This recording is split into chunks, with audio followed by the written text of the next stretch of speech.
So, hi my little bees and welcome back to the Hive. My name is Aaliyah and this is the Honeycomb Reviews, and in today's video we are going to be talking about my wrap up for January, and I'm going to be giving you guys my review. In January I read 5 books total with an average rating of 3.8 Bs and a total number of pages of 1,829. And I guess I'm going to move from my lowest rated book of the month to my highest. So my lowest rating book being Room for Rent by Noelle W. Ely.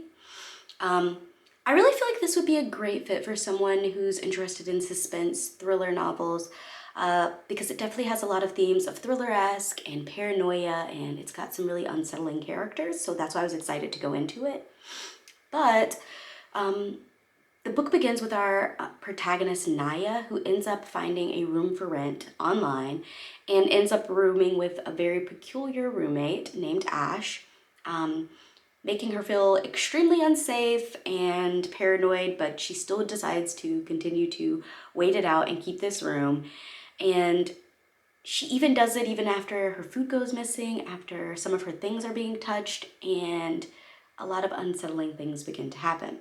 So I just really feel like this book was sadly not for me. I believe it was more of a novice thriller read, and I actually did enjoy the pace of the book, but what really brought the rating down was I ended up guessing all the major plot twists halfway through the book. Like, I already knew what was gonna happen. I already knew like some of the mystery. I had already solved some of the mysteries in my head, and by halfway through the book, and I ended up being right by the end of the book. So I really feel like this is just for someone who might just be getting into thrillers, because I've just read a lot of thrillers. That's my favorite genre, so I'm always looking for the plot twist. I'm already trying to think through it. And so overall, I really did like the premise of the book, like the weird, oh, I found a room for rent off Craigslist and this is what I have to do, I'm in college. Like, I really like the premise of this book a lot, so I will definitely give Noelle Ely another shot, like a chance as an author. So I'll definitely try to read some more of her other books just to see like if maybe this one just wasn't for me. But overall, and another reason that I kind of rated it lower was because of like the unrealistic reactions of Naya and a lot of the scenarios. I just really didn't feel like in real life, as a college female that's by yourself, you would react how she did in a lot of these situations. I just really couldn't see it as realistic. And like I said, because of the predictable nature of the plot and me being able to predict it, that's why I gave it 2 honeybees. But like I said, I would definitely give this author another chance in the future, because I really think that the author did a really good job with atmosphere and the eerie character development that was going on. So yeah. So the next book on my list that was The Very Secret Society of Irregular Witches by Sengu Madana.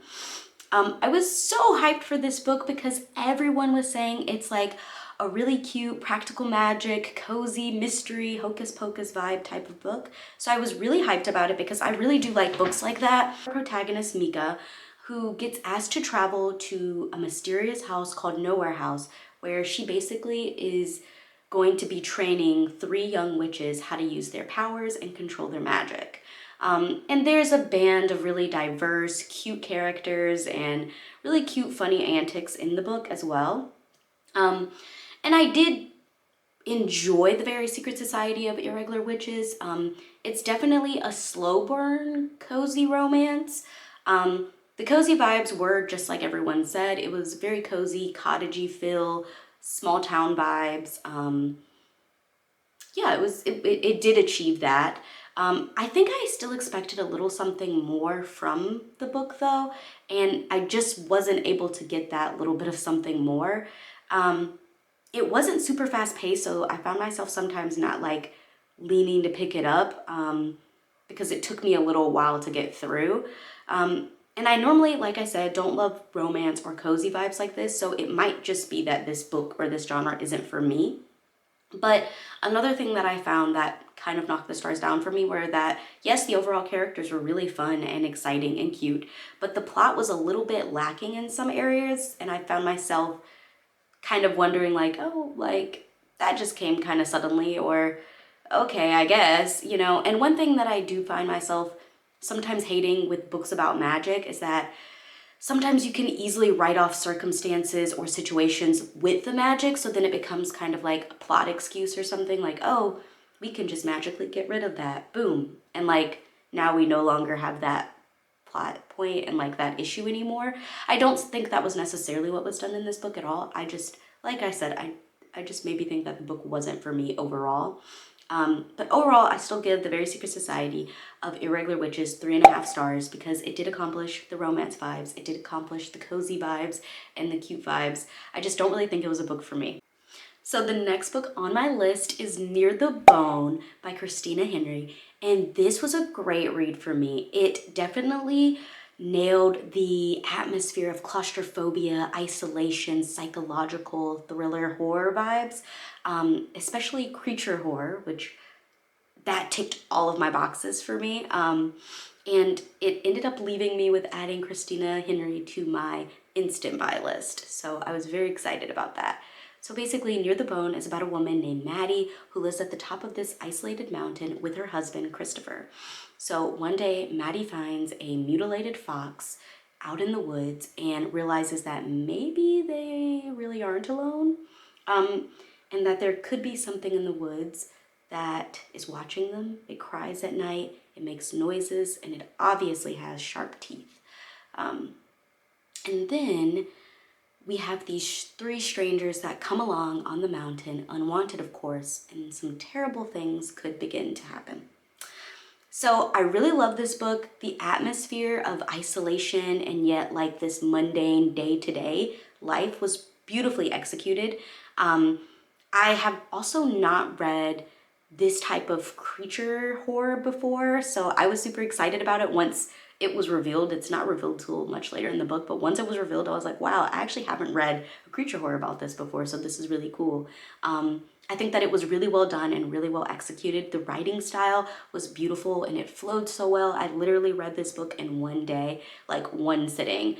I really think Christina Henry does a really great job of creating this scenery and using inner dialogue and these like really protruding thoughts to weave this masterpiece of a story that we see. There are some trigger warnings for Near the Bone, so please look into that before reading the book. But overall, Christina Henry's Near the Bone gets a 5 honeybees for me. So such a great read. So the next book on my list is Coraline by Neil Gaiman. I was so excited to read Coraline, considering I love the movie. I consider the movie a comfort movie for me. I watch it year round, not just during Halloween. I love Coraline. It's so, I just really do love it. I love the mysterious vibes, the creepy vibes. I love it. I love the music, the soundtrack. It's just really great. So I was super excited to read this. The vibes in the book definitely hold true to the movie, I would say. And you have this mysteriously dark and cozy story that is so well written, and it kind of made my skin prickle at times. So Coraline and her family move into the Pink Palace, and Coraline finds a little passage that leads her to what looks like a better life and another family. Except this family would like Coraline to stay with them forever. So Coraline was such a cozy, mysterious read that has all of these weird and creepy vibes. Like I said, the movie follows this as well. I found myself reading it during a really bad thunderstorm, so the vibes were there. I really loved it, and the atmosphere is really what pulls me into books like this. I love the atmosphere. I loved the characters. I loved the descriptions. It just so dreary and dark. I really do like that. And Coraline's also a lovable character as well. So I really just love this book. I gave Coraline 5 honeybees, of course, and I do plan to keep reading more Neil Gaiman books. So yes, I saved the best book for last, and that is Bloom by Delilah Dawson. It is definitely going to be making it to one of my top books of the year, most likely. If you're looking for a dark, sapphic, cottagecore, horror, romance, you have found the right book. And I know all of that doesn't sound like it goes together, but I promise you it does. I promise you it does go together. I have never read something like this book before, so I was extremely blown away, and I loved it. I loved it so much. I think about this book often. Like, I read it like at the beginning of the month and I still think about it. Like, every day I'm like, that twist, that ending. Like, I just think about it a lot. And I found myself eating it up literally. I did not predict the twist, like I said, and honestly, I love this weird, dark love story. So basically, to give you a gist of it, we have Rosemary who meets a girl named Ash at the local farmer's market in a small town. Seems like the perfect little romantic vibes. And Ro has never felt like this about anybody else before. Ash has entranced her, and Ash has this beauty and just a way about her that draws Rosemary in. And it draws Rosemary so close in that she becomes consumed with Ash. And it could possibly take a dark turn. I'll just leave it at that. I don't know how else to say it. I'm just gonna leave it at that. So Bloom is a beautifully written book. Literally it has such like lush, delectable, like precise writing, and it has this really enthralling cottage core vibe. There's this scenery and there's these delectable goods, and it's all enthralled in this like dark, eerie, just not right tale. And like I said, the twist lives in my head rent free. I think about it a lot, and I would love to reread this book, and I've been recommending it to everyone. I saw this book on a couple of other creators' best book of 2023's list, and that's what made me like add it to my, I had to read it for the next year, 2024. So yeah, and I think it definitely does deserve that top spot. This book was anything but predictable. I didn't predict a lot of the little things that had happened. There's a lot of weird nuances and stuff like that. And I think even if you're a person who likes to like pick apart things, I don't think you're gonna see this coming. You fall in love with the characters for better or worse, literally. And I just really like this book. I loved this book. I am so excited to read more from Delilah Dawson. It's become like an instant buy again for me. I would totally read this again. So super excited about that. Do check out the trigger warnings if that's something that concerns you overall. But I gave Bloom by Delilah Dawson a 5 honeybees.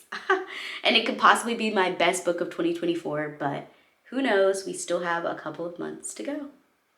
So that's all my little honeybees. I hope you guys enjoyed learning about what my favorites were and my not so favorites for the month of January. Make sure you guys check out my next video coming, talking about my February TBR and what I plan to be reading next. And also make sure you like, comment, and subscribe down below. I am kind of just getting into YouTube and trying to do this, so yeah, if you guys have any suggestions, comments, or anything like that, please add them in there. But I'm happy to have you here in my little hive. So yeah, see you guys later. Bye.